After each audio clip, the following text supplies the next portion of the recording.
We've been doing challenge runs here for a while now.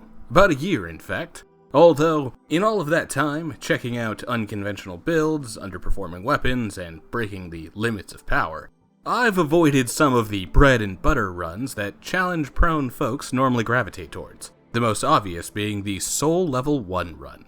Starting the game at the lowest possible level, and keeping my character there from start to finish. So, to celebrate the channel's first anniversary, I decided to dip a toe into the old well of challenge runner tried and trues, and do exactly that. Howdy, I'm Prakuza, and welcome to DevBox, where we pick apart our favorite games and see what makes them tick. Today, that means asking the question, can I beat Dark Souls Remastered without leveling? Now, to address the elephant in the room, of course the game can be beaten this way. There are likely hundreds of videos online of this exact challenge being done. Hell, without even looking, I can pretty confidently guarantee that there's at least one version of this done on an uncapped New Game Plus 100, played using a potato as a controller while the screen is rendered on an Etch-a-Sketch. No, we aren't treading new ground here. Instead, I'm simply looking to see if I can manage the task. Of course, even without levels, I've already shown that it's more than possible to become incredibly strong fairly early on, especially with the help of various skips and glitches that can launch us to plus 15 weapons right from the start. So, for the sake of keeping this challenge, well, challenging, I've elected to disallow any such skips, or making use of glitchy behavior that forces the game to behave in unintended ways. This doesn't necessarily disallow cheese from all fights, given of course that I'm not straight up breaking a boss's AI or running past the arena without having to engage with the fight. But exploiting some quirks of Dark Souls' design, like quitouts, aren't entirely off the table. I also won't be using any summons for any part of the run. Not because I'm particularly averse to them, but simply to heighten the difficulty. That being said, there were a few points where a summon might have actually improved a particularly difficult section. And I've gotten so used to playing without them, either with other players or NPCs, that they tend to be more of a disruption than a benefit these days. Alright, rules out of the way, we can finally get into the run proper, and we're starting out as the Pyromancer. This is for exactly one reason. The Pyromancer is the only class that starts the game at level 1. Of course, this does mean that we can't start with both the Black Firebombs and the Master Key at the same time, since the Thief is off limits. However, we don't really need the Black Firebombs for this run, since we aren't actually looking to pull off the Asylum Skip or need the Demon's Great Hammer. You know, since we can't even wield it. So, instead, we're going to be going around the normal way, dropping on his head with this terrible hand axe, and then throwing fireballs at him until we're out of here. One boss finished, and this run hasn't deviated much from a casual playthrough yet. Although I will say I already very much enjoy how powerful Pyromancy is at this point. I've always been more of a sorcery player, so it's eye-opening to see exactly what folks have been talking about when ranting and raving about the power of Pyromancy. Might be a fun casual run in the future. As for our next boss, we'll be going a little out of order, thanks in part to the Master Key we started with. That's right, we're heading in to fight the Capra Demon first. It goes down easy and we... Yeah? Should we explain a little more about what we're doing here? Yeah, no problem. Alright, my producer is saying that I skipped a large part of putting the build together. So, to start, we've only got a small list of weapons available to us. And I eventually settle on one that fits my playstyle best, but I start by picking up a handful that will get me through most of the early game. I also managed to get lucky and the Black Knight drops his damn halberd here. Would be great if I could use it, but no. Instead, I ping-pong back and forth between the Morning Star found in Firelink Shrine and the Reinforced Club purchased from the Undead Merchant. I also took the back path to Andre, so now our Reinforced Club is +5 right away. I've also picked up a few other items, mostly soul pickups to use at shops, and also the Grass Crest Shield. We've also managed to find Griggs, who gives us access to Magic Weapon, our most consistent method of increasing our damage for now. Combine this with Power Within and occasionally the Red Tearstone Ring, and well, we've already got legitimately impressive damage. It would definitely be better if I had the confidence to stay in RTSR range consistently, but I'm not a perfect dodgy boy. So that simply isn't a workable strategy for me. Still, with all of this prep, we wind up with plenty of damage to take out the Capra Demon and his pet dogs. So, with the Capra Demon dead, we can start moving on, in a few different ways. For one, we can head into the depths and pick up the Large Ember and Laurentis. This will give us access to an expanded list of pyromancy spells, as well as let us upgrade our weapon to +10. Although, in order to hit that number, we're going to need some large Titanite shards. Without the early access to the Crestfallen Merchant in Sen's Fortress, that means we need to do some farming. Fortunately for us, we have 2 reasons to drop down into Blighttown and hunt some shards. First though, I need another Ember. In that case, let's get started on leveling our Reinforced Club into the raw upgrade path, since the lack of scaling won't really be a problem on this run. Then we'll take that to the best melee boss in the world, the Moonlight Butterfly.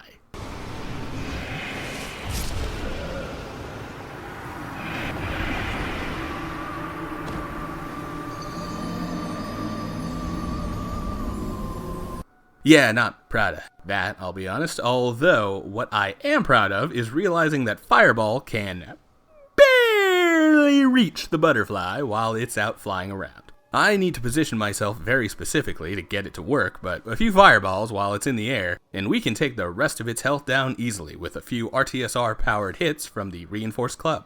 And with that, we've unlocked the Divine Ember, which we'll use to start a battle axe up the Divine Tree. This will do 2 things for us. One, it gives us a slightly more powerful weapon than the raw Reinforced Club, although it can't be enchanted, which means that it has lower potential DPS. And 2 is that it'll give me the ability to permanently kill the skeletons in the catacombs. Should keep me from getting ganked while trying to kill the necromancers, which could be difficult with so little health.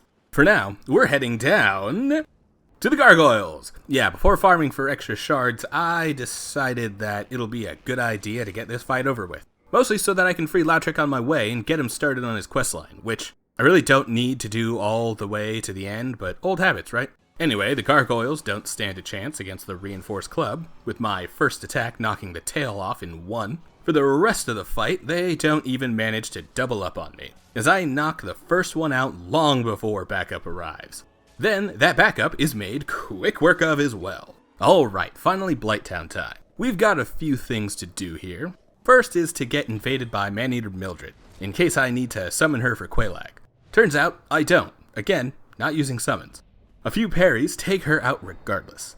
Now that she's out of the way though, we can head over to the giant tree and start farming for those large and green Titanite shards we need. Even though I'm farming for 2 weapons, this isn't the longest it has taken. Although the fact that the green Titanite shards drop in groups of 5 certainly helps for the Divine Battle Axe. Finally, with all of the collecting out of the way, we head over and kill Quelaag. I'd say fight, but with this much damage on the Chaos Witch, it isn't really much of a fight. She literally never touches me, and I get that unique fire fart attack that people decided to tell me was rare back in the Mimic run. Which is funny, not only because anyone stuck behind that spicy twerking would be well done, but because I've seen it like 10 or more times in the past year. But not all of those made it into the videos. Especially in the runs where I died. Because I never die while playing DS1. Ever. Definitely not gonna die an absolute ton later on in this video, in fact. Anyway, the bell is rung and we head down to collect some of the other stuff past Quelaag. This includes talking to the Fair Lady. I have a bad habit of calling this one Quelana, but I think that's actually the pyromancy teacher waiting out in the swamp. This one's name is unintelligible, it would seem. So I'll go with Fair Lady for now, or maybe Quelaag's sister, since she doesn't really have a name in this game. Here we can learn Chaos Fireball, which will be incredible down the line once I start using it. We can also head a little further down and take out Ceaseless Discharge. Once again, the cliff strategy can't fail. As long as I wait a second after grabbing the robes and don't rush past Ceaseless, then the initial arm ripping won't interrupt me. From here though, there's nothing left to do down in the Demon Ruins, at least not for this build, until we've got the Lord Vessel. In that case, we can head on into Sen's Fortress now that the gate has been raised. With that actually, we're about to hit the first major difficulty spike. It's not terrible for now, but I'm definitely starting to feel the lack of vitality as I head through here. While my damage is fine, I've got to either kill the snake folks before they can hit me, or be careful not to mess up any dodges or parries. Otherwise, I do not last long against these guys. Other than that though, there's nothing else really of note in the fortress that really causes trouble. So that means we're already at the Iron Golem. Much like Quelaag, Iron Golem doesn't even touch me. Although I do struggle hitting his leg dead on for most of the fight. I'm not exactly sure what's going on here, but if I had to guess, it's that the reinforced club simply isn't doing enough poise damage to properly knock the golem over, which is strange because it does crazy poise damage. And eventually the regular damage wins out, and I kill him outright, only getting him to stumble at the end and never getting the chance to drop him. This club is pretty dope, but I'm not a huge fan of the R2 always sending me flying. Definitely not the kind of thing I want going into Orlando. I still take it into the rafters with the Painting Guardians, but I'm starting to notice some difficulties. This weapon, as good as it is, will be getting replaced soon. I know it's good, but it doesn't really work with how I prefer to play, if that makes sense. Of course, for now, this is still my best choice against Ornstein and Smo. Best choice, however, does not mean that this is going to be a simple fight. Hell, merely getting here is a real mess with such low health. If I thought the snake folks were prone to kill me, these Silver Knights will basically instantly send me back to the bonfire for failing a single parry. You'd think that would stop me from constantly falling back on parries, but it's so satisfying. So a few self-inflicted deaths later, and we finally make it to the ONS for real. This also doesn't exactly go smoothly. Like, the damage is way better than I would have expected at SL1, and I'm actually not even pushing my damage as far as I can, but it's the lack of health that is really starting to take its toll at this point. I'm not getting one shot yet, because I've got some decent armor on thanks to Havel's Ring, but I definitely can't tank my way through the fight. So this is going to have to be a slow burn, whittling down one until I can get into phase 2. Although once I get Ornstein taken down, Super Smo is barely an issue. For anyone struggling in this fight, by the way, the key is to keep within a good range of his hammer. I know the scoop is the toughest attack for me to dodge properly, so I do whatever I can to mitigate that. Fortunately, he usually, as in take this with a grain of salt, won't do the scoop if you're close enough for him to reach you with his hammer with an overhead slam or side swing. He'll also still do the jump attack on occasion, which is a great chance to punish. Altogether, he doesn't stand much of a chance against our damage, and I've gotten good enough at Super Smo to not get hit. Otherwise, I could definitely imagine this being a hard wall for anyone not too used to him. With a duo down, however, we get to march on into the Princess's Chamber and get handed the Lord Vessel, which means we've finally got warping. Awesome. I know this is a controversial topic among the fanbase, but I really wish DS1 had warping from the start. It feels like this is the game where it's the most impactful because it's the least linear, but we have to make it all the way here before we get it. Like, not a huge problem for me, but I still wish it didn't take this long to be able to warp. But that's neither here nor there, because we're already here at our next destination, dropping off the Lord Vessel. And with the giant punch bowl placed, we get our obligatory 2010 Skybeam. Wow, this game really is a decade old now, huh? And can finally start heading into the endgame. Now, with these endgame areas opened up, let's make proper use of the Divine Axe. Also, I've been traveling through most of this run without skips, like I mentioned before, but the Catacombs brings up a very specific shortcut that I use. But I've got to ask, does this count as a skip or an intended path? Like, it's definitely nothing like the depth skip or send skip, but there's clearly a different intended way to reach this location. So yeah, let me know in the comments if you'd consider this a skip, and I'll redo the entire run so I can get here and fight the 5 extra skeletons and 1 pyromancer I skipped to make things right. After heading down here, we take care of Pinwheel real quick. Take care of Pinwheel real quick. Take care of, oh, for fuck's sake, fine. There, he's dead. And now, to keep the rest of you all quivering with anticipation, down in the Tomb of the Giants, we've got another stop to make before actually fighting Nito. I know, weird. I never really spend much time down here, but it's important for the build this time, I swear. See, we don't want a puny little +5 Divine Axe. No. We need that bad boy all the way up to +10. Which means braving this pile of giant skeletons. You know, I really did try to clear out the giant bone boyos, but if Dark Souls has taught me one thing over the years, it's that death happens. And sometimes, no matter how much we try to fight against it, there is no stopping it. We can only accept it, roll with it, and hope for the love of all that is and will ever be, we find our goal before the powers that be, towering so incredulously over us, grind us back into the dust from whence we came, once stirred to life by the breath of our lungs and now resting on a speck of ultimately insignificant and yet entirely consequential Oh hey, I found a large divine ember. Neat. Looks like I died on the way in here though. Whatevs, it's not like I needed those souls anyway. Well, that ember is only half of the equation, and the rest is going to require that we do a little more grinding. First, we're going to need to hunt these bone towers down where we fought Vince and Nico. They'll drop us the white chunks we need to get to +9. For the +10, we need to head back through where Nito waits and take a quick right before confronting the boss. This will get us maximum damage against our next target. First of the dead himself, Nito! And more importantly, his bastard skeleton friends. Yep, we built an entire weapon to make sure we properly killed the 3 bone boyos that come fighting alongside Nito. Well, 3 if you're cautious and don't trek too far into the room, and I'm planning on being a step above cautious here.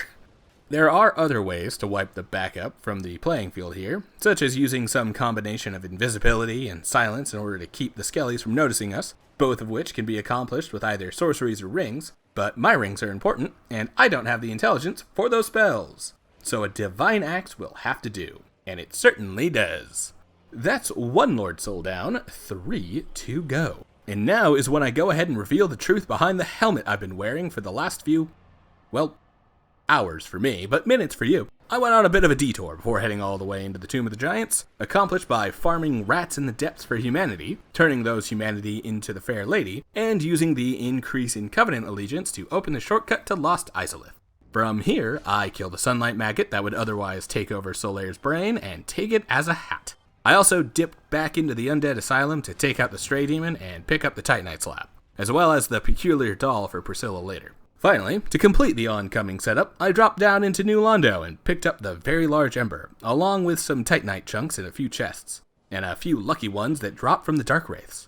Although, this isn't exactly the easiest jaunt down here I've ever had. My usual method of taking through the final ladder up to Ingward doesn't exactly work at Soul Level 1, so I have to actually kill as many of the ghosts as I can, and it doesn't go well for a few attempts.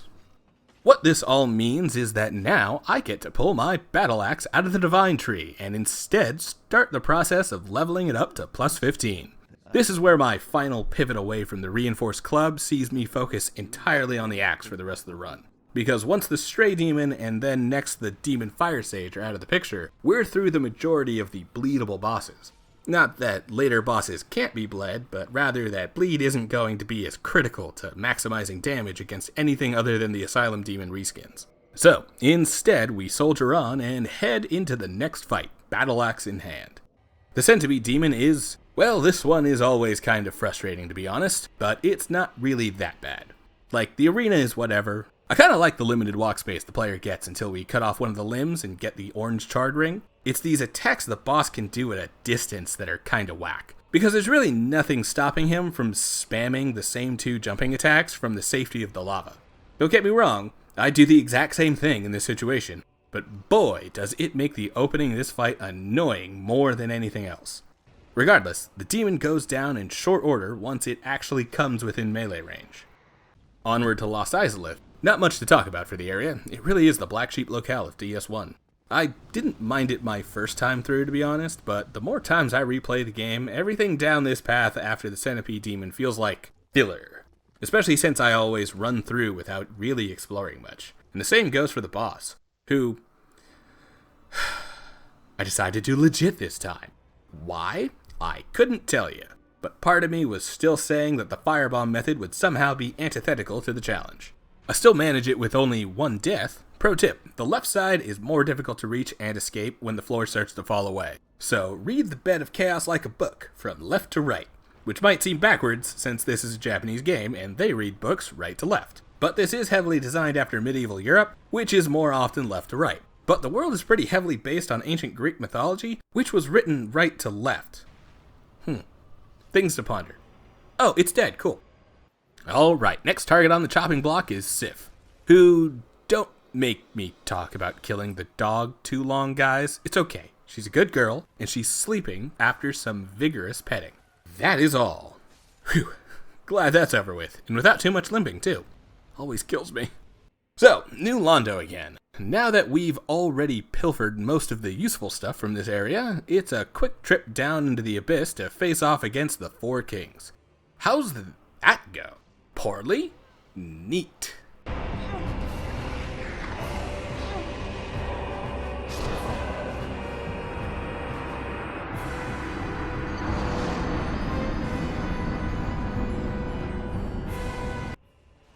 Yeah, this is by far the toughest part of the base game here. The heavy armor tank method isn't really all that useful here. And my damage, while pretty good with a plus 15 battle axe enchanted with magic weapon, doesn't exactly pass the DPS check every time.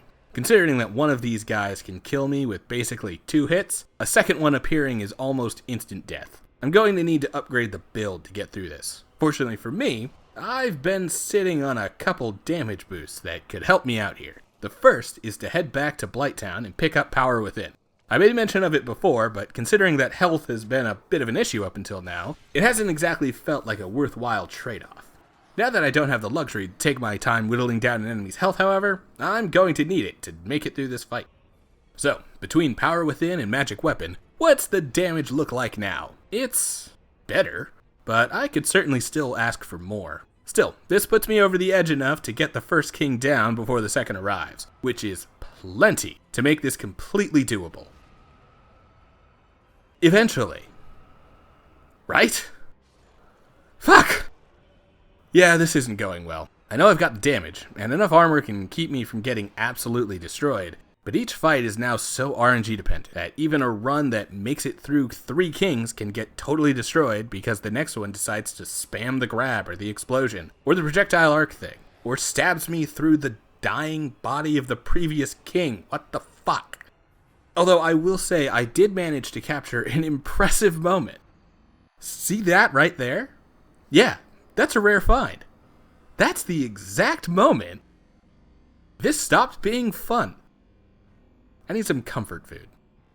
How's chicken and dumplings sound? To get some me's on their claws, we grab some onion, chopped, and some garlic, also chopped. Then we're going to start by setting the oven to 375, that's 190°C, and place some bacon in a sheet tray for about 10 minutes. On the stove, we add some oil to a pot, drop our chicken thighs in here, add salt and pepper to them now if you didn't brine ahead of time. Sear the chicken on both sides, hopefully with more oil than I use here, but it's not really that big of a deal. Take out the chicken and add the onions, and let them soften in the chicken juices for a bit. Don't be afraid to add some chicken broth now in order to keep the pot from scorching. Any burns now will carry through to the end. Then add the garlic once the onions are beginning to turn translucent.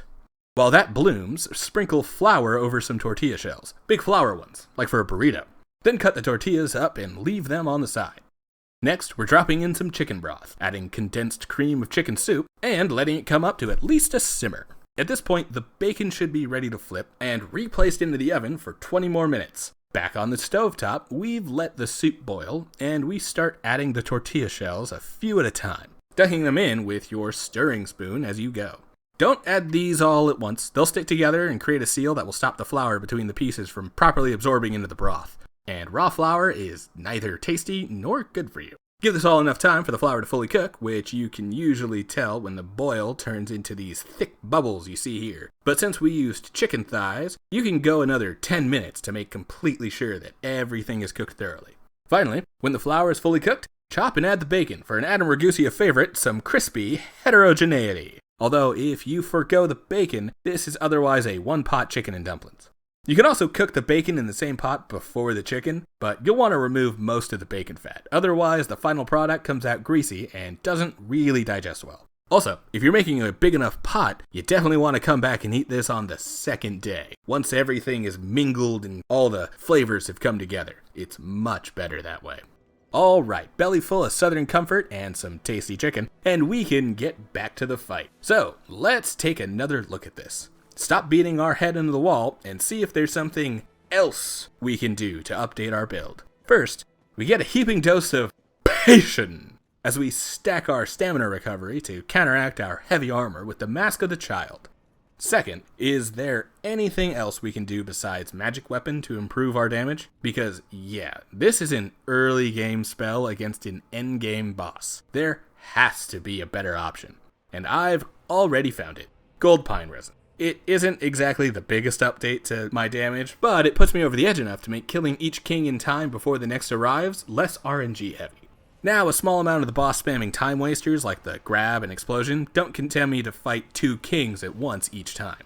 Of course, there are still some issues, namely this thrust attack, since it has a tendency to hit me multiple times and it counts as me getting hit by the end of the blade for extra damage. So that attack has to be dodged whenever I see it. No taking that one at all. Well, with all of this in mind, we farm some giant mushrooms to top up on resin, and slowly improve our performance against the 4 kings until we finally get the win. Thank goodness that's done. You know, I told myself after that first cooking segment in the Mimic run that I wouldn't lean on that bit too many times. I mean, there's bound to be at least one of those bosses per run, and I don't have enough recipes to keep cutting away to cook. So, maybe don't expect too many of those over the next few videos. Anyway, with the 4 kings finally done, it's time to collect the final Lord Soul. So, how's Seath doing these days? Feeling healthy? Great! Alright, mandatory death out of the way, time to go fight him for real. The Duke's Archives is another difficulty on its own. These tight corridors filled with crystal skeletons really likes to hold me in place and quickly kick my ass. But this isn't a wall, merely a speed bump. And soon we're on the dragon himself, cutting off his tail and slashing away at his giant pelvis ball.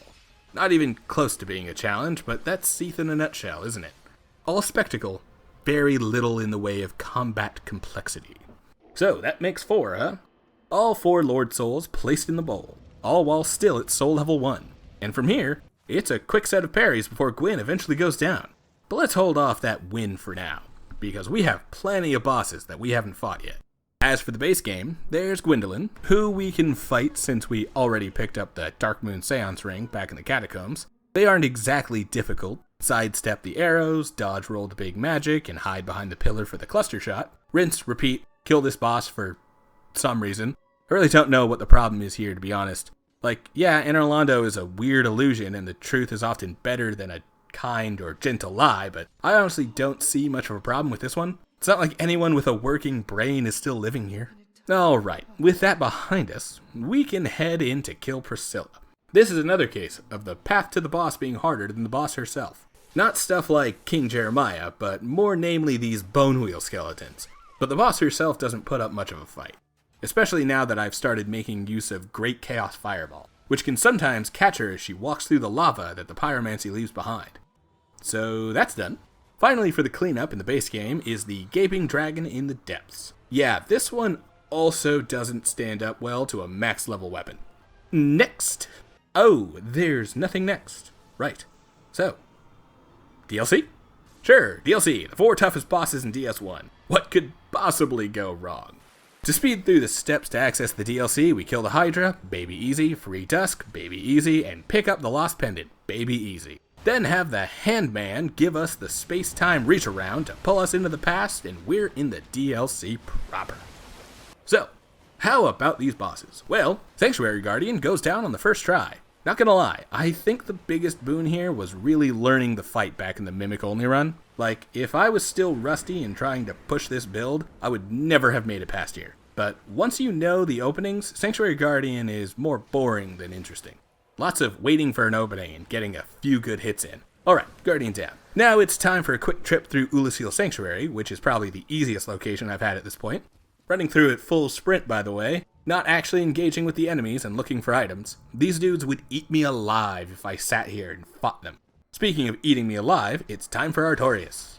Yeah, he's definitely tougher than Sanctuary Guardian. Although, not much. Like, I was definitely expecting this to be a lot worse, but another recent update to my build is helping keep me alive. Some keen-eyed viewers might have noticed, but I did go kill Lautrec earlier and waited until after the 4 kings to actually equip the Ring of Favor and Protection. Thanks to that, I've got barely enough health to survive a few hits from Artorias. Certainly not enough to actually sit there and let him swing at me without care, but it means that if I miss 1 or 2 dodges, then it won't be the end of the run. 3 misses though?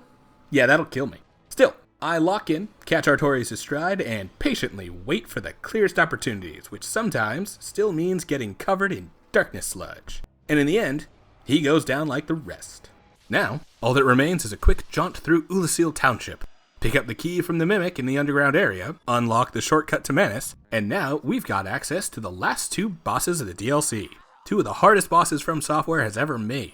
One being the broken Black Dragon, with hitboxes and collision that can quickly kill me even if I actually dodge correctly. The second being an incredibly aggressive beast of a man with overwhelming magic and attacks that spring out and have way more reach than I ever imagined it will. Thematically though, we'll save that second one for the end. For now, let's see what happens when we take Calamine on at Soul Level 1. We die. You know, I mentioned capturing the moment that the 4 kings stopped being fun, but I should note that after getting past that wall, it started to be pretty enjoyable again. Having so little health has really given me a new perspective on the level design of so many of these areas. Like, Duke's Archives is normally a quick hop, skip, and a jump, but damn, does having to actually deal with those crystal skeletons make that area way more tense. So, do know that the fun had returned again, right up until about there. I wouldn't get that close to killing him again for about 2 hours, and this one attempt took me more than 15 minutes to get to this point, only to die to my own greed. Yeah, that one took the fun out again. Which means it's time for another break. Well, we've already had dinner. How about dessert? We start by dropping about a cup of butter into a pot. I guess this one is technically called a saucepan, but it's not a pan, it's a pot, so that's weird. Anyway, cook the butter down until it melts, then continue to cook until it starts to foam up. And make sure to constantly be stirring the entire time. For one, because we want the milk solids to brown, not burn, and keeping them from sticking to the pot is key there. For 2, the water and oil of the butter separating can cause this concoction to explode if it is not constantly agitated. Once we've gotten to a dark, almost coffee-like color, we want to cool down immediately in an ice bath. Then transfer it into the fridge. A few hours later, the now brown butter is solid again, and we can drop it in with 3/4 of a cup of sugar and 3/4 cup of brown sugar, making sure to pack the brown sugar into the measuring cup to keep the volumes at least somewhat consistent. Although the humidity and air pressure of your local climate can make a significant difference when measuring volume, which is why measuring weight is usually better. But I don't have a kitchen scale, so fuck it, we ball. Mix up the butter and sugar until the 2 ingredients cream together. That's actually what the process is called, don't be gross. And in the meantime, sift a 1.5 cups of all-purpose flour and 3/4 of a cup of bread flour. The golden ratio here is 2/3 all-purpose, 1/3 bread flour. So since we've got 9/4 in total flour, that's 6/4 all-purpose, aka 1.5 cups, and 3/4 bread. Sift this together with a teaspoon of salt and a teaspoon of baking powder or soda. I'm testing powder here, but both are basically the same chemical leaveners, only the powder adds a small amount of acid to the mixture. A lot of pro chefs have worked out a combination of the 2 that works best, but that's an industry secret that I didn't bother looking up. Once the flour is sifted, remember that the vanilla was supposed to go in alongside the sugar and butter, which does a lot to help add some much needed moisture to the creaming, since the butter lost some water in the browning process. Also, make sure to perfectly measure out 1 teaspoon of vanilla. Definitely in exact measurement here. Now that the butter and sugar are nice and mixed up, let's add 2 eggs. Full things, nothing crazy here with separate whites and yolks. Now that the eggs are fully incorporated, add the flour a small amount at a time. Then, eventually, all at once and let a bunch fly out of the machine, like I was trying to avoid by adding small bits at a time. Scrape down the sides of the bowl while it all mixes, and then it's life hack time. So, once it's all mixed up, we're going to set this on a piece of parchment paper. I may have wanted to pull off a bigger piece than this. Then, roughly shape the cookie dough into a log and wrap it in the paper. This way, after the dough ages overnight, we can cut it into evenly sized pucks and bake at 375 for about 12 minutes per batch. And now we've got some delicious cookies. But calamine's being an extra pill, so let's go an extra level. Mostly because I'm sure many of you have noticed that I didn't add any chocolate chips to what is essentially chocolate chip cookies. So, where's the chocolate? Don't get ahead of ourselves. First, we're separating some eggs, dropping the whites into the mixer with some cream of tartar and whip that up to stiff peaks. In a separate pot, we're melting some sugar in some water and adding a small amount of corn syrup to keep the meringue from getting gritty or grainy. Also, I added way too much water here. Wound up having to boil off a lot of extra liquid. Do not be like me, learn from my mistakes. Heat that up when it's all liquid, add it slowly to the egg whites, and mix it all together. Now we spread the meringue, this is the Italian version by the way, over the flat side of one cookie and then take a second to make a sandwich. Finally, and yes, we're almost done here, we want to drop some chocolate into a double boiler and start heating it very carefully as to not break it. This means keeping it below 110, since we're using milk chocolate here. And you can also add a little bit of butter to keep it from breaking further. Coconut oil also works here and might actually be better, but I have literally no other use for that stuff and wasn't about to buy it to melt one piece of Tony's cruelty-free chocolate. Sidebar, this was my first time buying this stuff, because going zero exploitation is kind of expensive, but it's totally worth the price. For taste alone, you can really taste the ethical farming practices. Allegedly. I hope. Now that we've tempered the chocolate, we can dip our cookie, and now we've got homemade moon pies, sort of. But with chocolateless chocolate chip cookies. Let all of this cool and the chocolate solidify, and we've got the best dessert I've ever made. Delicious and experimental. That was quite the break, but I really needed it. Gotta get my head on straight and get back to it. But we're back in it, 2 days of baking later. Okay, in this case, there is no more build crafting to be done. I've already seen that it can be done, all that matters is to actually do it. And now that I've had a second away from the game, taking a small breath to recenter myself, Calamite goes down in like 3 more attempts. Yeah, it really is that simple. If you're stumped, take a break. It'll usually help way more than shoving your face into that wall over and over. As for how we won this fight, well, it starts with getting a new battle axe and leveling it all the way up to +5. Lightning +5, in fact. Yeah, there were a few options here, and one might have actually been better than the other, but I opted to enhance my battle axe with lightning. That way I didn't have to keep using resins or magic weapon. Since the scaling is much lower on lightning enhanced weapons than the regular +15, this is closer to the max damage I can get. There's another weapon I could try, but that would lock me out of some more experimenting. So I'll leave that on the back burner for now. Aside from the slight build improvements, the real key here is technique. For one, most of the fire breath attacks are a great chance to get some hits in on the head. Then, pay attention to these stomps, because if the back leg is going to be on the opposite side I'm currently on, then I'm totally safe to punish. Finally, watch the walls, because if Calamite gets stuck on anything, then his hitbox will jitter around and smack the shit out of you. Eventually, with some time, patience, and a touch of luck, Calamite goes down. And with that, there only remained one obstacle, Manus. And I'm going to be honest, I don't think I can do this. He basically one-shots me with every attack, and I am absolute trash at dodging him. This is the roughest it gets. But you know what? I'm not letting this turn into another damn cooking segment. So it's time to finally do it. To put the big man down in order to get that increase in damage we need. Oh wait, we can walk around him. Nice. Okay, no need to kill you today, big guy. Yeah, we were only here for the hawk ring because I'm cheesing this son of a bitch. Now, I know what you might be thinking. Proc, I thought you said no cheese. What happened to fighting these bosses legit? What happened to integrity? Sorry, I don't mean to put words in your mouth. Unless mine are nicer, in which case maybe I do mean to put them in your mouth. Anyway. Would it help to ease the punch of my hypocrisy if you knew that it took me like 2 hours to farm up the souls I needed in order to buy 999 of every type of arrow? And that for some reason, even though I'm fully acknowledging that this is cheese and completely goes against the rest of the video, I still don't want a soul dupe? Would it also help to know that I realized that I could have done this soul farm like twice as fast if I'd gone to Anor Londo instead? Would it also help to know that because I can't actually use any bow, I only do between 1 and 3 damage at a time depending on the arrow? Sometimes not even doing any damage. How about the fact that doing this tiny amount of damage meant that I had to use every single arrow I had and that it took me 3 hours to actually fire them all? Okay. One more. How about the fact that this didn't even fucking work? I didn't have enough damage, even after all of those arrows. And by the time I thought to try using RTSR or Power Within, I was too far in the sunk cost fallacy to try updating my build. Also, it would have forced me to destroy the FAP ring in order to keep the Hawk ring, which is required for this cheese. Oh, and I tried going down to fight him for real now that 3/4 of his health is already gone, and he killed me instantly. Awesome. I'm getting the fuck out of here.